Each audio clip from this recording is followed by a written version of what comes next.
Assalamualaikum warahmatullahi wabarakatuh. Eh, saya Afrian Rizky Ananda dari kelas Bahasa Indonesia kelas D. Ingin mempresentasikan materi tentang kalimat efektif. Yang pertama, definisi kalimat efektif. Kalimat efektif merupakan kalimat yang baik karena dapat menyampaikan apa yang dipikirkan atau dirasakan penulis kepada pembaca. Terus kalimat efektif mampu mengungkapkan gagasan dan informasi kepada orang lain secara lugas hingga dapat dipahami dengan seksama oleh pembaca. Ciri-ciri kalimat efektif, yang pertama ada kelugasan. Hanya informasi pokok yang dapat disampaikan dalam kalimat efektif. Contoh kalimat efektif menggunakan kelugasan.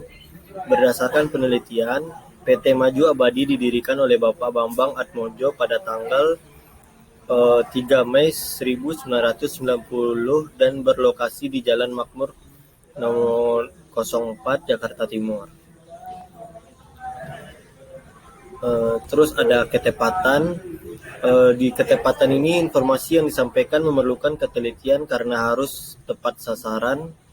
Kalimat yang kurang tepat akan menimbulkan pemaknaan yang berbeda-beda atau multitafsir hingga menyebabkan kebingungan berupa makna yang lebih dari satu, kabur atau bukan, membuat keraguan.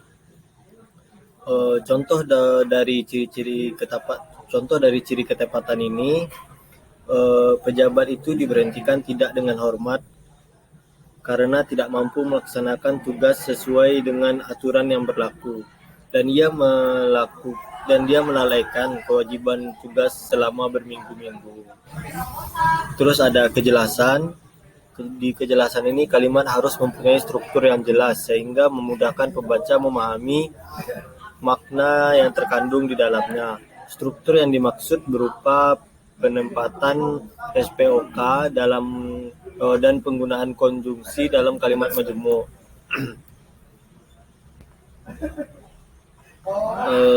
Kelogisan. Di kelogisan merupakan ide yang terkandung dalam kalimat tersebut dan dapat diterima oleh akal, ditandai dengan penggunaan ejaan yang benar, yakni ejaan yang disempurnakan. Contoh kalimat efektif yang kelogisan. Yang menjadi sebab banjir adalah pembuangan sampah di tepi sungai. Terus ada keparalelan. Paralelan merupakan kesamaan bentuk kata yang digunakan dalam kalimat tersebut. Hal ini berarti apabila bentuk pertama menggunakan ungkapan nominal, bentuk kedua dan seterusnya juga harus menggunakan bentuk nominal. Begitu pula dengan ungkapan verbal.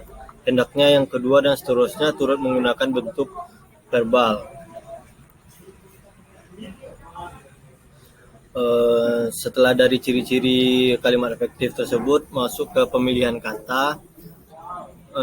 Kalimat efektif sering digunakan pada penulisan karya ilmiah seperti makalah, laporan penelitian, skripsi, tesis, dan disertasi.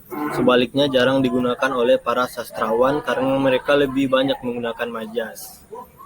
Kalimat efektif dan penerapannya.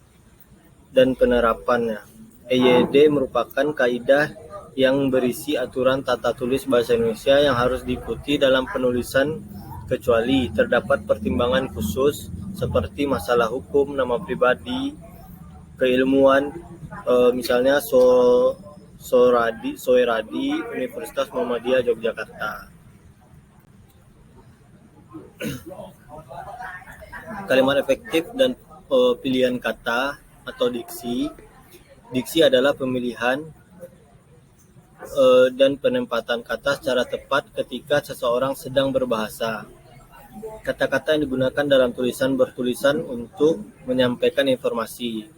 Kata bersinonim adalah kata yang bentuknya berbeda namun maknanya serupa. Kalimat efektif dan kesepadanan serta kesatuan. Kalimat yang lengkap terdiri dari unsur-unsur kalimat yang meliputi subjek, predikat, objek, keterangan, dan perlengkapan. Kesepadanan merupakan hubungan timbal balik antara subjek dan predikat, antara predikat dan objek, serta dengan keterangan atau pelengkap. Kesatuan berarti bahwa setiap kalimat harus mengandung satu ide pokok atau kesatuan pikiran. Kalimat efektif dan kesejajaran bentuk. Kesejajaran atau paralelisme di dalam penyusunan kalimat efektif yaitu penggunaan bentuk-bentuk bahasa yang sama atau konstruksi bahasa yang sama dan dipakai dalam susunan serial. Terus ada frasa atau kelompok kata disejajarkan dengan frasa. Demikian juga dengan kata benda, kata kerja, kata sifat disejajarkan dengan kata benda, kata kerja, dan kata sifat. Kalimat efektif dan penekanan ide pokok harus ada posisi di dalam kalimat, terus urutannya logis, ada pengulangan kata.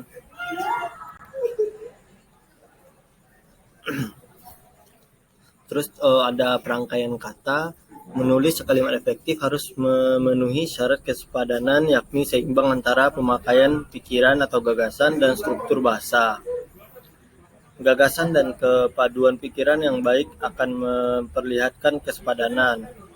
Unsur kesepadanan terdapat beberapa syarat, antara lain kalimat memiliki fungsi-fungsi yang jelas. Di kalimat di fungsi maksudnya teknik menulis subjek, predikat, objek, dan keterangan hendaknya dituliskan dengan benar serta menepati strukturnya masing-masing. Sebaiknya menghindari penggunaan kata depan sebelum menuliskan subjek.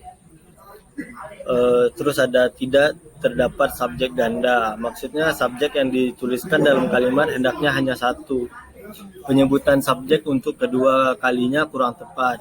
Lebih baik menggunakan kata ganti agar kalimat lebih sepadan. Lanjut ke penggunaan kata hubung tepat. Kata hubung atau kata konjungsi sebaiknya digunakan dengan tepat supaya tidak menyalahi kaidah. Perlu memiliki pemahaman yang baik tentang letak konjungsi di dalam kalimat. Terus predikat sebaiknya tidak didahului dengan kata yang. Predikat yang dituliskan dalam bentuk kata kerja dan bukan kata kerja sebaiknya tidak didahului kata yang. Predikat bukan kata kerja yang didahului yang, tidak akan membentuk kalimat melainkan frasa atau kelompok kata. Sementara itu penggunaan kata yang pada kalimat berpredikat kata kerja bisa berujung pada pengurusan kata. Oke, lanjut terakhir ada penataan kata. Kalimat yang dikatakan efektif jika penerimaan pesan berhasil menyampaikan pesan, gagasan, perasaan, maupun pemberitahuan sesuai dengan maksud pengirim pesan. Penulis juga harus mengikuti syarat-syarat menulis kalimat efektif yang benar dengan cara yang telah diterangkan sebelumnya.